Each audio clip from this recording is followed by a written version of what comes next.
All right, as I promised, this is part 2 of and the concluding part of my insightful chat with Fela Durotoye. If you have not watched part 1, please just stop right there, go and watch part 1 because that's very important, and then come back to watch this concluding part. If you have any comments, feel free to drop them and feel free to share this video.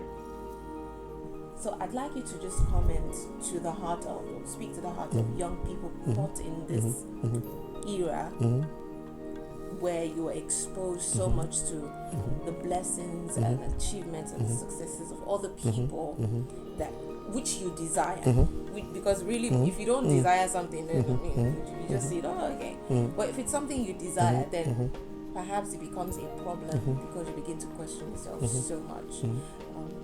What should we be doing? We cannot shut down, except Instagram closes shop tomorrow or today. We're still going to be exposed to all these things. How do we manage? Okay. Well, no doubt about it. We're in a different world from the world that our parents lived and the world that we probably grew up in. And for those who are in their 30s especially, they were the babies that came at the tail end of analog into the digital world,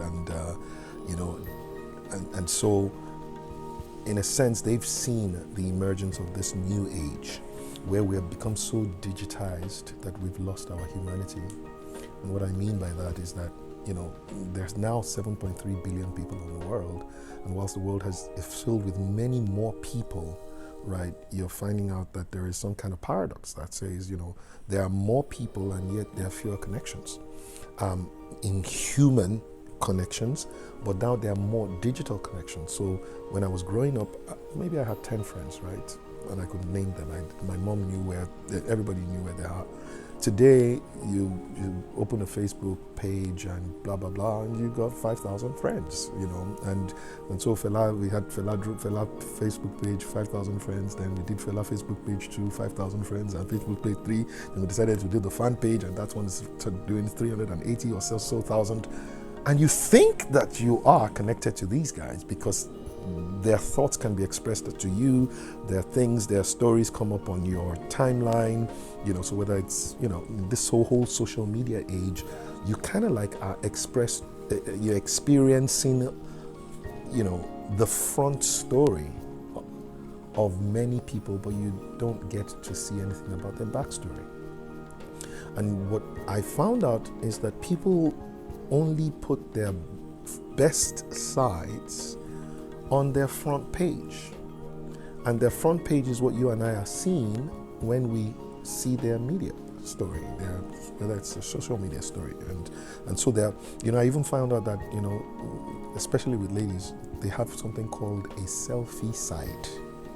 So there is a selfie side to their face. So they've kind of like watched which side of their face brings out the better side, and that's the side that they always. So there are times when you want somebody says to you, "Oh, can we take a selfie?" And then you say, "Okay, nice," and she says, "No, please come. You come to this side. Let me come to this side because that's where my selfie face is." And that tells you again that you're only seeing one side of the story. So look, I want you to please note, therefore, that you don't have the full story, and you cannot compare your full story to somebody else's front page story. You can't, right? Your own full story has all the, most of the people you see, they're made up, even when they seem to be wearing natural makeup, so they are almost in their best made up look, right? Most of them would arrange their bed before they take a picture. They come and take the picture and they delete it. You don't know how many deletes they deleted before they allowed the one that they did. Then on top of all of that, then they still Photoshop. And so they begin to airbrush and Photoshop and make the things look different. And now you don't even have to do many of those things. You now have filters, right? And so you can use filters upon filters upon filters. And so basically what do filters do? They kind of like remove the part that you don't want and leave only the part that you want. So when you're looking at anyone else through the eyes of social media, you're looking at a filtered story. And you're looking at your story without filters. And so you are comparing apples and oranges, right? And you are not comparing like with like. And so here it is, you are now judging your own reality by somebody else's illusion. And so in a way, it's bound to cause problem.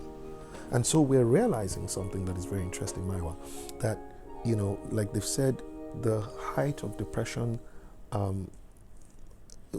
we're seeing on unprecedented levels of depression, suicide rates, and most of those depression and suicide rates and cases of different kinds of health, mental health issues are being connected now. They're connecting the dots to social media. And it's coming because people are comparing themselves with others.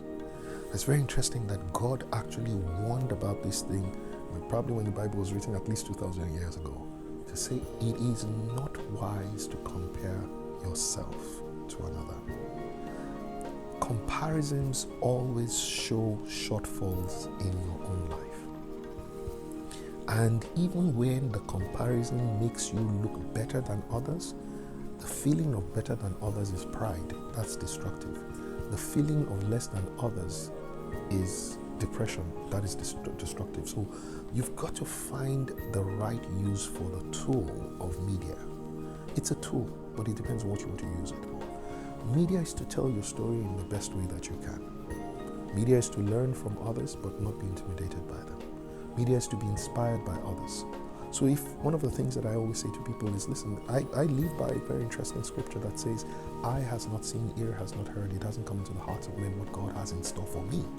So whatever I see anybody do, eye has already seen that one. Whatever I hear someone do, ear has already done that. So what I use social media for is to be inspired by what others are doing in their front page. I want to use that in my backstory to improve myself, but I don't use it to judge myself. So if somebody is doing well, I am happy for you. Well done for doing well. I'm going to learn what I can from what you're doing that I think is applicable to me, and I will try it if I like it. But I will not compare myself to be able to check whether I have it or I don't have it. If you've got something I like, I would admire you for it. I would like your page, but I'm not going to dislike myself. I just will like it. I will try to apply it. So I'm asking every woman, if you like the way some other lady has done her makeup, don't look at yourself and say you're ugly. Just try that thing. Try the blend. It doesn't matter. As long as it's better than the way you did yours. You like another woman's natural hair? Yes. If you don't have natural hair, don't fight yourself. Decide what to do. Use other people's story to inspire yourself.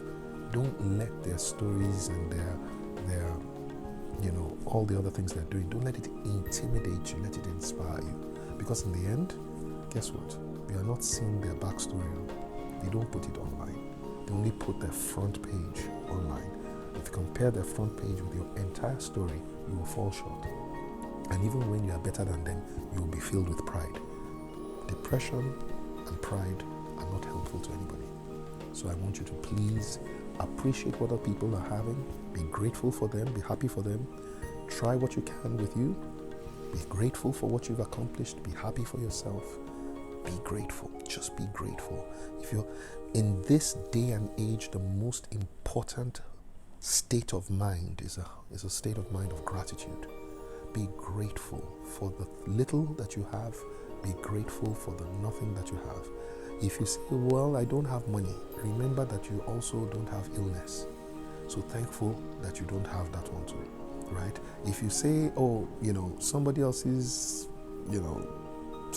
married, be grateful that, someday you're going to have a wedding. And please, don't compare wedding with wedding. Don't compare proposal with proposal. Don't say, don't compare. Focus on your own.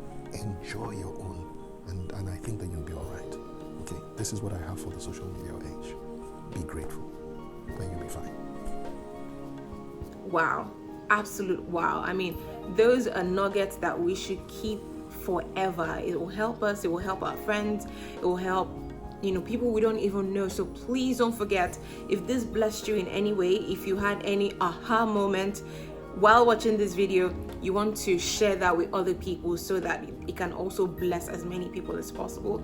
You can't imagine how many young people are struggling with life, struggling with their purpose, struggling with everything. So please be good, be nice, and be kind, and share this video. Also drop a comment down below. Thank you so much for watching. Remember, it's Lady Miss Talk Shop. See you next time. Bye.